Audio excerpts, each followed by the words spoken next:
At this stage here, the model's lower hull has its first coat of primer on it and is about to receive its base coat of olive drab.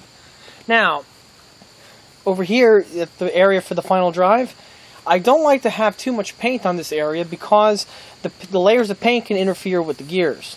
So what I like to do is I just like to have just a simple coat of primer on, and then I like to mask this area up so when I paint the base coat on, this area here is as thin as possible, which will make mounting of the final drives a lot easier. To do this, I have to mask up the area for the final drive housing. As you can see, the final drives are a little bit of an elaborate shape, and so masking the area could be a bit of a hassle. However, with this simple little tutorial, masking up areas on these Armorteks, doesn't matter what it is, if it's Tiger 1, a Sherman, or what have you, is very easy to do. And this is how you do it.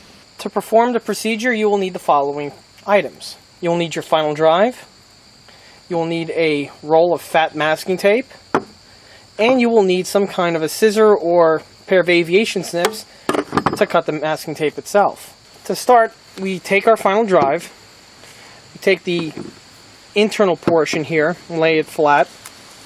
Then we take several lengths of masking tape and we lay it across the final drive.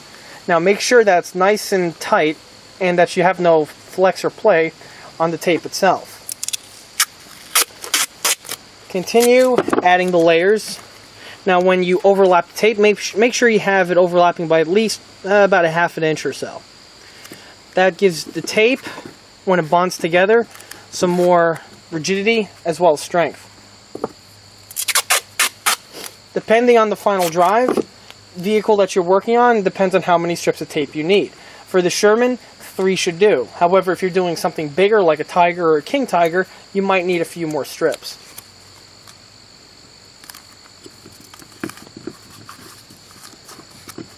And there, now we have all the strips stretched onto the final drive, and it's now ready for the next step. Now we need to trim the final drive masking so that it fits the final drive perfectly.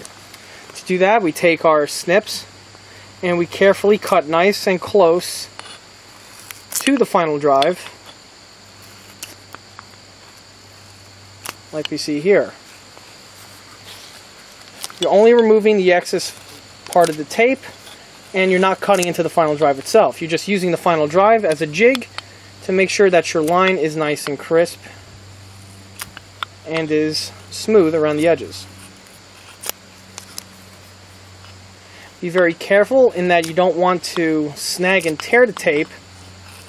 You just want a nice, clean cut. So a good quality scissor is recommended. And there we have it. Discard the extra tape, and you can now move on to the next step.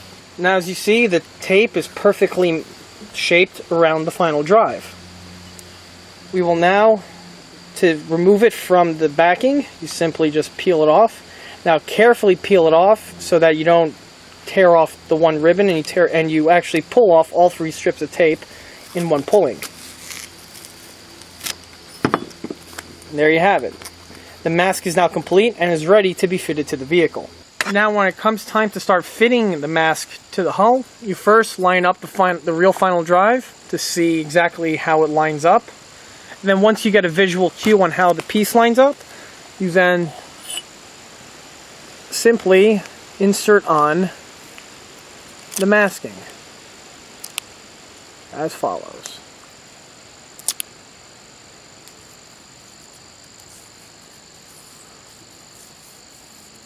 And there we have it. The area for the final drives are now completely masked up and protected, and now I can continue to paint and add the base coat for the model's lower hull.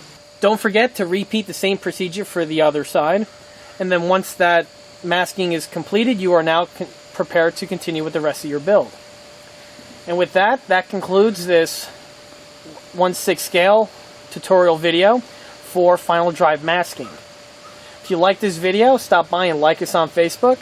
And don't forget to check out eastcoastarmory.com for more 1/6 scale tank builds, as well as other 1/6 scale detail components. Thank you.